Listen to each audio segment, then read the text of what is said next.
أعوذ بالله من الشيطان الرجيم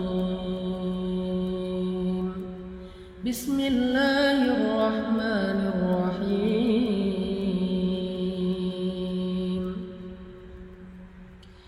إن الإنسان خلق هلوعا إذا مسه الشر جزوعا وإذا مسه الخير منوعا إلا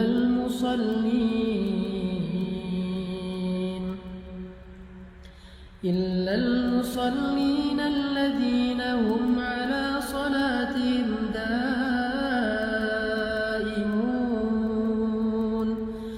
والذين في أموالهم حق معلوم للسائل والمحروم والذين يصدقون بيوم الدين والذين هم من عذاب ربهم مشفقون إن عذاب ربهم غير مأمون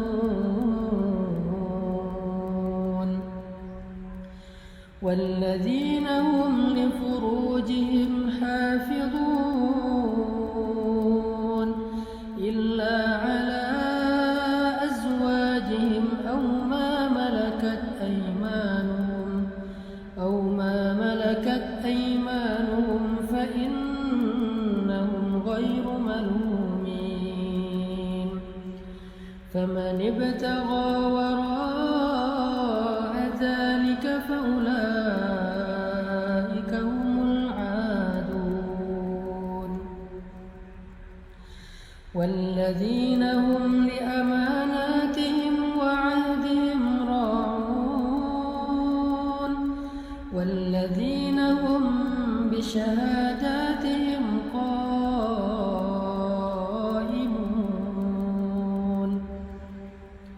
والذين هم على صلاتهم يحافظون أولئك في جنات مكرمون. Sadaqallahul Adzim. Teman-teman yang dirahmati Allah Subhanahu wa taala, itulah salah satu paragraf di dalam Al-Qur'an yang menjelaskan tentang fiqhul masyair, fikih perasaan.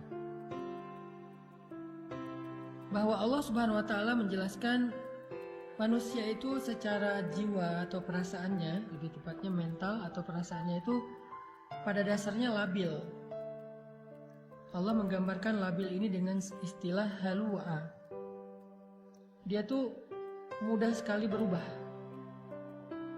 dan mudah sekali terguncang. Ketika dia dikasih kesusahan, dia menjadi berputus asa, berkeluh kesah, melemah, dan ketika diberikan nikmat, dia menjadi orang yang lupa diri, kikir, sombong, angkuh, dan sebagainya.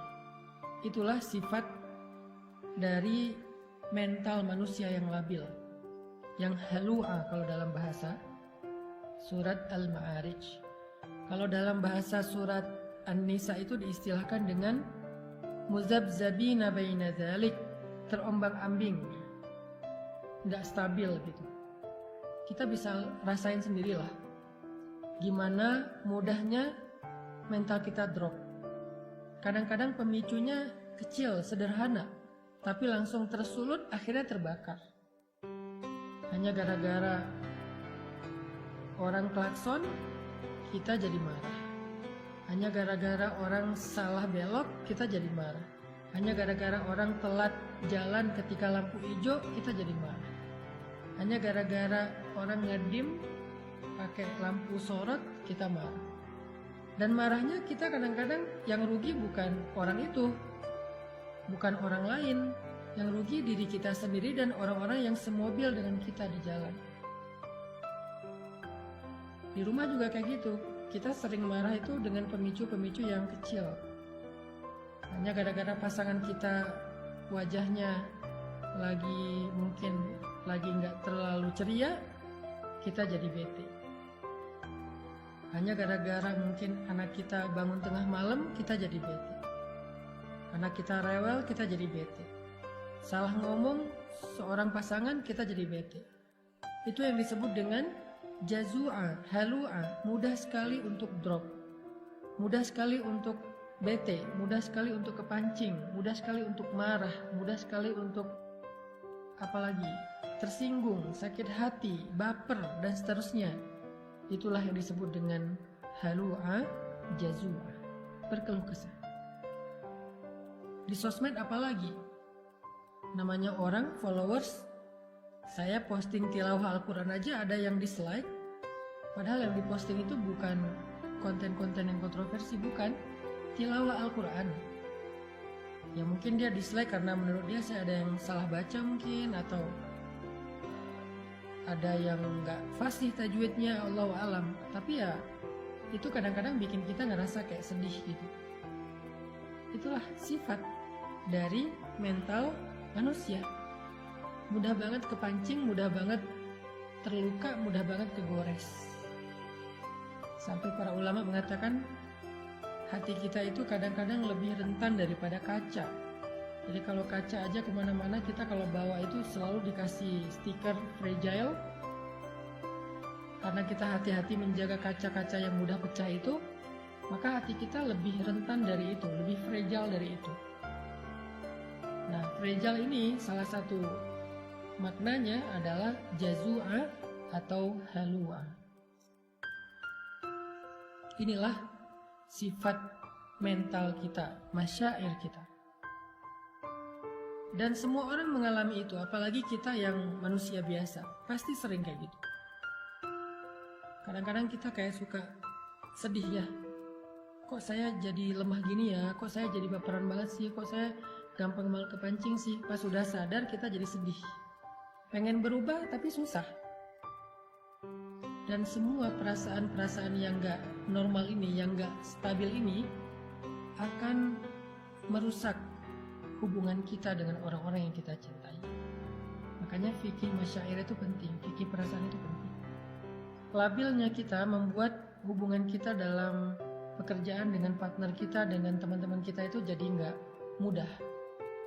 Jadi kondisi halua dan jazua mental kita itu sebetulnya masalah yang membuat hidup kita gak nyaman. Bersosial media gak nyaman, di grup gak nyaman, di rumah gak nyaman, di jalan gak nyaman, berteman gak nyaman, punya keluarga gak nyaman, dengan mertua gak nyaman, dengan orang tua sendiri gak nyaman, dengan siapapun gak nyaman, karena memang hati dan mental kita itu halua, jazua, kurang woles, kurang easy going.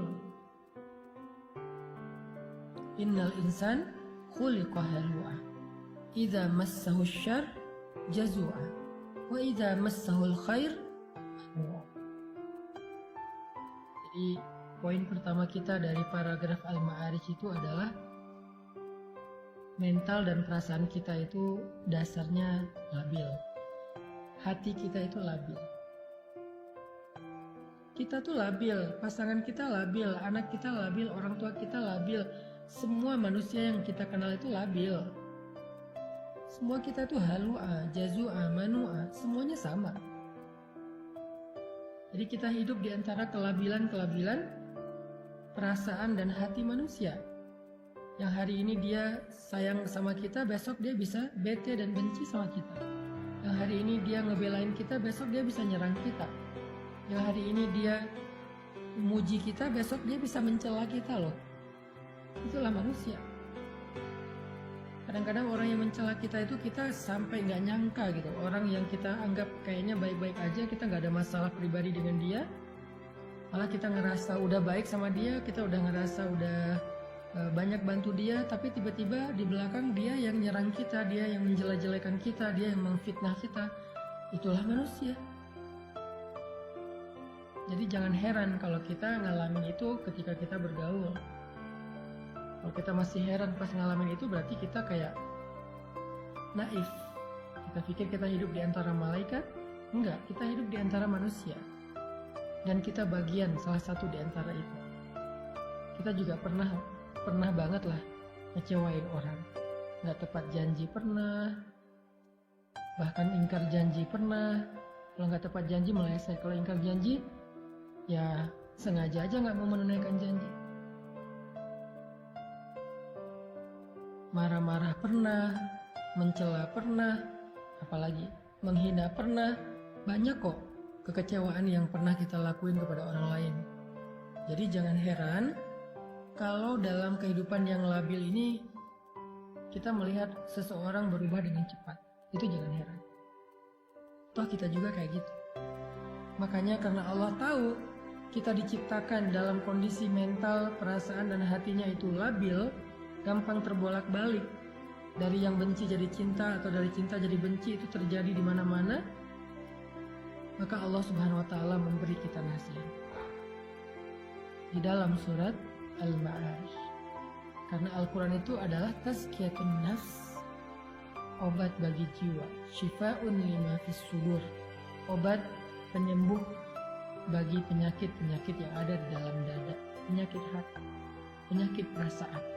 Al-Quran adalah penyembuhnya. Bukan hanya dawa, tetapi syifa. Kalau dawa itu obat, kalau syifa itu penyembuh. Kalau dawa, obat belum tentu sembuh. Kalau syifa, Allah menjamin akan sembuh. Kalau kita benar-benar memahami dan mengamalkan Al-Quran. Gimana cara memahami dan mengamalkan Al-Quran sementara membaca aja nggak ngerti? Itulah kenapa kita harus belajarnya bareng. Jangan belajar sendiri secara otodidak, ntar salah paham. Kalau dengerin booster, dengerin ceramah yang sifatnya adalah penyemangat, kayak kendaraan tuh dikasih bahan bakar. Kendaraan kalau nggak ada bahan bakar nggak akan jalan, kecuali dengan cara didorong, capek kan? Tapi ada bahan bakar, jalan. Kalau nggak punya setir, nggak punya lampu, itu bisa masuk jurang, bisa masuk selokan, bisa kecelakaan. Nah, belajar secara serius kepada ustadz, guru, ulama, itu sama seperti kita menyalakan lampu mobil dan pakai setir. Sehingga kalau jalannya gelap, jalannya belok-belok, kita tetap bisa on the track. Maka booster adalah spirit yang menyemangati kita dalam beramal soleh. Tapi ilmu yang kita belajar seminggu 2 kali dengan live kayak gini adalah lentera. Lentera yang kita bawa untuk menjadi penunjuk jalan, biar kita nggak salah jalan. Kalau kita udah tahu jalannya, booster yang ngedorong kita untuk bergerak. Dua-duanya penting. Jadi Al-Quran, dengan kita belajar serius seperti sekarang, walaupun saya berusaha sebisa saya menggunakan bahasa yang gampang, yang mudah, yang sederhana, tapi kontennya tetap substansial loh, tetap bedah Al-Quran. Cuman dengan bahasa sederhana yang saya mampu, sesuai dengan bahasa sederhana ketika saya lagi nongkrong bareng dengan teman. Saya nggak mau bahasanya kayak bahasa mimbar banget, bahasa pesantren banget, bahasa kampus banget. Mungkin teman-teman bakal ngerasa kayak berat banget sih pembahasannya. Tapi kalau gini kan kita kayak lagi ngobrol di tongkrongan kita. Tapi pembahasannya Al-Quran. Kayak gini kita belajar. Supaya apa? Supaya dapat lentera. Dapat petunjuk, dapat cahaya dalam berjalan di dalam kehidupan kita. Nah, Allah Subhanahu wa taala menjadikan Al-Quran itu sebagai petunjuk. Hudan lil muttaqin, hudan linnas wa bayyinatin minal huda wal furqan. Al-Quran itu petunjuk. Dan ketika kita pengen mengambil petunjuk Al-Quran, caranya gak cukup baca sendiri. Kita harus membedahnya dengan tafsir, tadabbur, tafakkur, dan seterusnya. Bersama seorang guru. Malam ini kita belajar seperti malam-malam yang udah lalu tentang petunjuk perasaan. Gimana cara mengatur perasaan kita biar hidup kita nyaman. Karena kenyamanan hidup diawali dari dalam diri kita, bukan dari faktor fasilitas yang ada di luar kita. Ada orang yang bahagia walaupun hidupnya sederhana. Ada orang yang sengsara, sedih, mengeluh walaupun dia hidup dalam istana. Kasihan nggak tuh orang hidup dalam istana tapi mengeluh. Orang hidup di gubuk sederhana tapi dia bahagia. Karena orang lupa kebahagiaan itu sumbernya ada di sini. Bukan di rumahnya seperti apa, mobilnya kayak gimana. Buat saya, ternyata bahagia itu sumbernya bukan di dalam fasilitas hidup, tetapi di dalam hati kita. Selama hati kita bisa dibahagiakan, maka kita akan merasa cukup dengan apapun. Jadi, kalau pengen bahagia teman-teman, yang pertama harus kita rawat itu adalah hati dan perasaan kita, bukan tubuh kita. Tubuh kita perlu dirawat, iya banget, tapi itu bukan yang paling utama. Itu perlu, tapi ada yang lebih perlu. Kalau pengen hidup bahagia itu, belajarlah merawat hati dan perasaan kita, jiwa dan mental kita. Dan gimana cara ngerawat hati dan perasaan, jiwa dan mental kita? Bukan dengan skincare, bukan dengan kendaraan baru, bukan dengan aksesoris, bukan dengan fasilitas hidup. Jiwa dan perasaan kita itu dirawat dengan iman, memperbaharui iman. Bukan dengan jalan-jalan, Ustaz. Bisa, tetapi enggak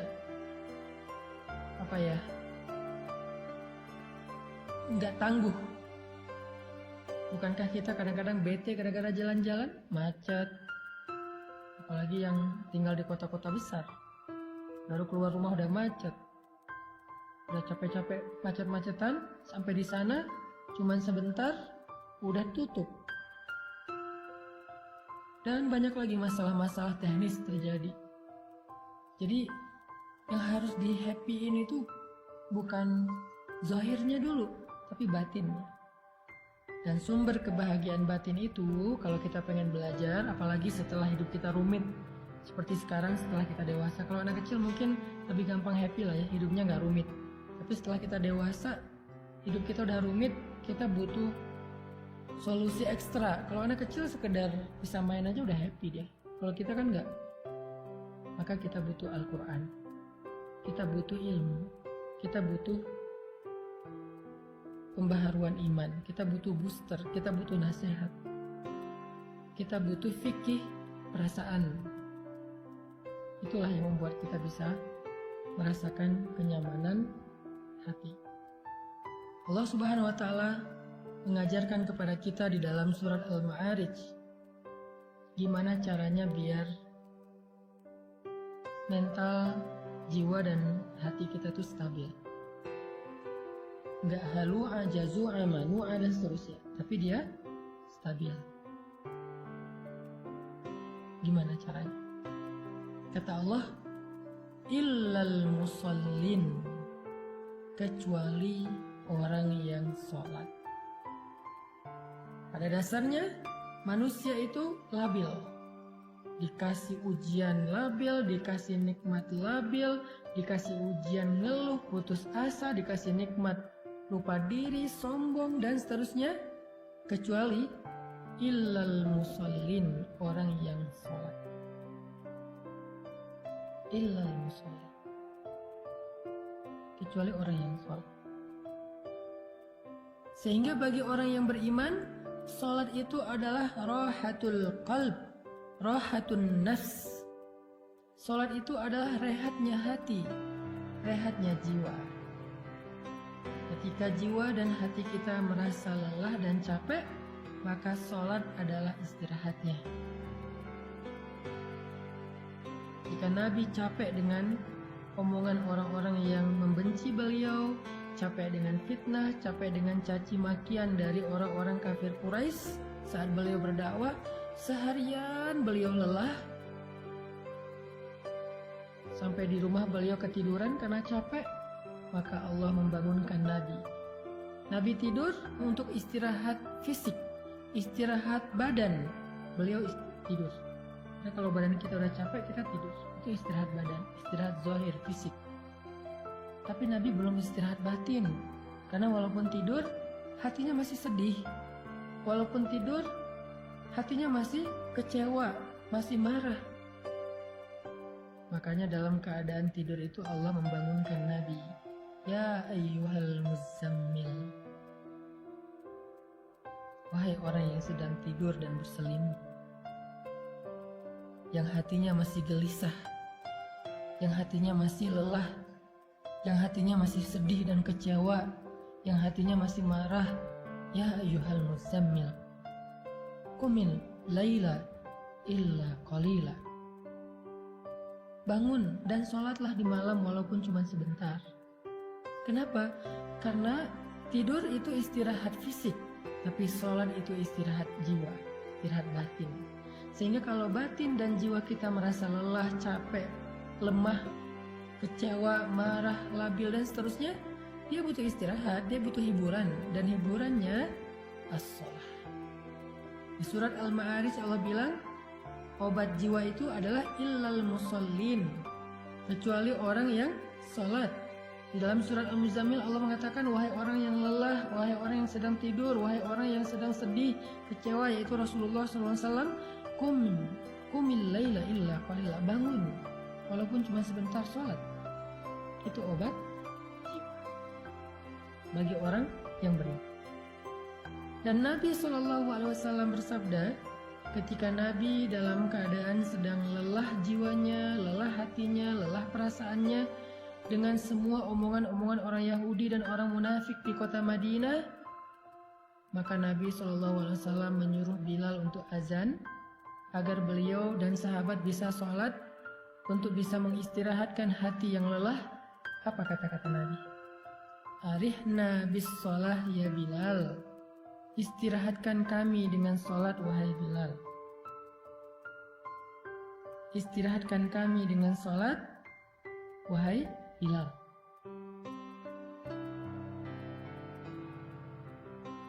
Nabi nggak mengatakan wahai Bilal azan, enggak. Nabi bilang istirahatkan kami dengan sholat wahai Bilal. Maksudnya apa? Jiwa kami capek, hati kami lelah, perasaan kami terganggu, mental kami sedang lemah. Maka istirahatkanlah jiwa, mental, perasaan dan hati kami wahai Bilal dengan sholat azan maksudnya. Dan Bilal faham, sehingga akhirnya Bilal wudhu langsung Allahu Akbar, Allahu Akbar, azan. Hayya 'alas shalah.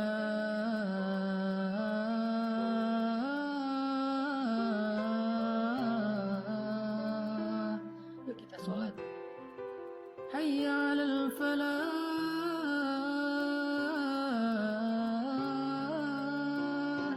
Yuk kita memperoleh kemenangan, kebahagiaan, keberuntungan. Jadi bagi orang yang beriman, sholat itu adalah istirahat. Pertanyaannya, gimana cara menjadikan sholat itu sebagai istirahat? Kok selama ini kita malah istirahat setelah sholat, bukan sholat untuk istirahat? Gimana caranya? Kata Allah, alladzina hum ala sholatihim daimun, orang yang sholatnya dawam. Kalau kita pengen mengupgrade sholat kita dari sekedar ritual, kewajiban, gerakan, sampai menjadi sebuah kontemplasi, meditasi, dalam tanda petik, rehat jiwa, rehat ketenangan batin, caranya gimana? Daimun. Sholat itu jangan sesekali, tapi sholat itu harus daimun, harus dawam. Dawam itu artinya kita harus melakukannya dalam waktu yang lama. Kita nggak akan menikmati sholat tahajud kalau cuma sesekali. Kita nggak akan menikmati sholat duha kalau cuma sesekali. Kita nggak akan bisa menikmati sholat sunnah kalau cuma sesekali. Harus dilakukan secara rutin, daimun. Nanti setelah dawam dalam waktu yang lama, Allah akan berikan kepada kita nikmatnya ibadah. Allah akan berikan kepada kita kenyamanan dalam ibadah. Semua yang dilakukan di awal sesekali apalagi akan berat pasti. Gak akan nyaman, berat. Orang ngelakuin apa aja di awal pasti berat kan? Olahraga, lari itu Sekarang orang bersepeda, apalagi kalau di Bandung tuh kan banyak bukit ya, naik turun. Ke Dago tuh misalnya. Kalau pertama-tama bersepeda ke Dago cuma sampai di Simpang. Naik lagi dikit sampai ke Darul Hikam. Naik lagi dikit sampai di Dago Pakar. Naik lagi dikit sampai di Tebing Keraton. Dan seterusnya dan seterusnya. Itu kan tergantung dawam ya. Konsistensinya. Begitulah dengan awal-awal tahajud itu pasti nggak enak. Ingin ngantuk sendiri, pening. Duha juga gitu, walaupun lebih ringan dari tahajud. Salat wajib juga kayak gitu, ke masjid juga kayak gitu, subuh apalagi. Kalau mau menikmatinya menjadi rehat, kita harus sabar melakukannya dalam waktu yang lama. Jangan menyerah dulu, karena begitu kita menyerah, nanti kita akan memulai dari awal lagi kalau kita. Intinya daimun, harus dawam, nggak boleh cuma sesekali. Mau menikmati sholat, caranya nggak bisa sesekali, harus dawam. Mau menikmati perjalanan, nggak bisa sesekali. Kita kalau jarang melakukan perjalanan tuh gampang mabuk, gampang capek, nggak betah lama-lama di kendaraan. Apapun kalau dilakukannya belum dawam, nggak akan dapat rasa nikmatnya. Harus dawam. Begitu juga dengan, maka Allah mengatakan alladzina hum ala sholatihim daimun. Orang yang sholatnya dawam, orang yang sholatnya terus menerus. Itulah teman-teman solusi dari surat Al-Ma'arij kalau kita pengen menjaga jiwa kita lebih stabil dan lebih bisa istirahat. Kalau sholat udah jadi rehat jiwa, maka begitu kita sedih, kita sholat, Allah akan hibur hati kita. Begitu kita marah, kita sholat, Allah akan tenangkan hati kita. Begitu kita kecewa, kita sholat, Allah akan kuatkan hati kita. Disitulah kita akan merasakan rahatun nafs di dalam sholat. Ternyata sholat itu adalah nikmat bagi jiwa.